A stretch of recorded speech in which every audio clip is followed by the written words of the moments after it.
everyone, welcome back to my channel. In this video, I'm going to discuss all about IELTS UKVI exam and my experience of it. Now, if you have doubts about IELTS or IELTS UKVI and which one would be right for you, keep on watching this video. So I will be making a series of videos all about the UK application process. I've already made one about my application process to different universities, another one about my scholarship process and how I received a full scholarship, so you can go ahead and watch those. And you can also subscribe to my channel to know every time I upload videos. So now let's begin with this video. When comparing IELTS with IELTS UKVI, I found a couple of major differences. One is definitely that the fee of IELTS UKVI is more than the regular IELTS. So yes, it's a little more expensive. Number two is that the security measures taken while appearing for the test is more in IELTS UKVI in comparison to the regular IELTS. There'll be more number of invigilators, there's use of cameras. This is also applicable for the speaking test, so everything will be recorded for IELTS UKVI. And one more thing about IELTS UKVI is that the number of centers is comparatively less. So there's more number of centers that you'll find for the regular IELTS exam. So these were the major differences that I noticed. Now, talking about the similarities, both the tests are pretty much the same. They have all the same 4 modules. There's the listening, reading, writing and speaking test. The questions would be pretty much the same. It's not that one is more difficult than the other. Both will be of the same difficulty level. The only difference that you can expect is the test report form will look a little different. Now, about IELTS UKVI, this is approved officially by the UK Home Office. If you're confident that you're only going to apply to UK universities for your studies, you can consider IELTS UKVI. But if you're planning to apply elsewhere to other countries, you can go for the regular IELTS exam. For me, I was pretty sure that I want to apply to UK only. So the biggest doubt that I had whether I should go for the IELTS, the regular one, or IELTS UKVI, answer to that is you can actually apply to either of them. The UK, which is not the case, you can write the regular IELTS exam as well and you can still get into UK universities. The only advantage of booking an IELTS UKVI test is that you will get a chance to do a pre-session English course before your actual course. Just in case you are unable to achieve the minimum required score, IELTS score that your uni expects, then using your IELTS UKVI test, you can apply for pre-session or foundation courses to strengthen your English language skills. This won't be possible if you appear for a regular IELTS exam. If you are confident about your English language skills and if you are confident that you will get more than the required score that your uni has put forward, then please go ahead with IELTS exam. I'm letting you know this because I appeared for IELTS UKVI because I was misguided by my education counselor who told me that this is the better option. It was not required, honestly. I could have just gone for the regular IELTS. Now, talking about the test format of IELTS UKVI and my experience, like I mentioned before, the exam is pretty much identical to the regular IELTS. So there are 4 exams here.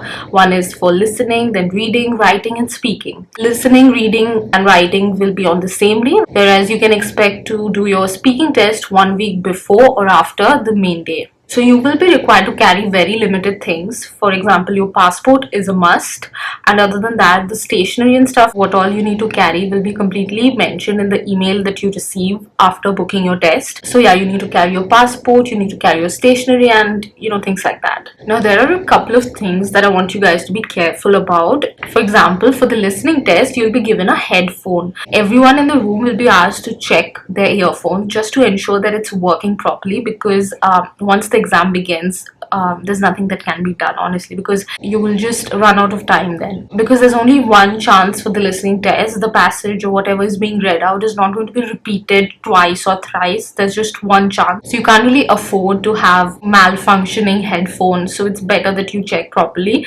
If you have even the slightest problem, please ask them to change it. The earphone I first received had like a really irritating buzzing noise which really was distracting and I wasn't able to hear properly, so I asked them to change it, and the second one was much better. One more thing, please carry a pencil, sharpener and eraser. You can carry a pen as well, but it honestly won't be required. But it's better that you always carry a pencil with you. First is that if you make a mistake writing, you can erase it. That's definitely a big advantage. And other than that, there are spaces where you are only supposed to write with pencil and pen is not allowed.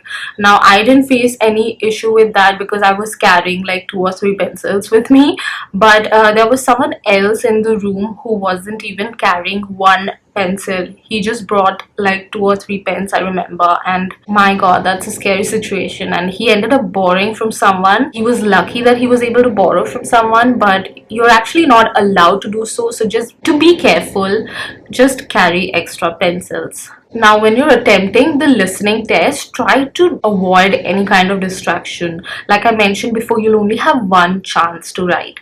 So every time you hear something, write it down. Now, coming to the reading test, first thing you should know that you'll get 3 passages in this, and the time allotted would be 60 minutes. So time management is really important here. And one thing I noticed is that the difficulty level keeps on increasing with the passage. So the first passage that you receive, the questions there would be pretty simple to identify and write. The second one would be a little difficult, and the third one would be a little more. Since the first one is not as difficult as the last one, you can try to utilize less time for that and more time for the last one. So instead of equally dividing the time, 20 minutes each, you can allot maybe 10 minutes for the first passage, 15 minutes for the second passage, 20 minutes for the third passage. And of course, you will require a little more time in the end to check your answers if necessary. That's what I had done, and it worked pretty well for me. If you're worried that 10 minutes is not going to be enough, trust me, it will, because the first passage is really going to be pretty simple. If you can't manage in 10 minutes, you can go for 15 minutes. It's fine. Just work it out on your own.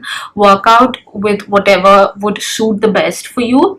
This is what I had done. You need not follow that. You can follow your own timing. Just try to spend less time on the first passage and spend more time on the last one. Now, coming to the writing test, one thing about the writing test is that you need to be very clear with your spellings and grammar. That is very important here.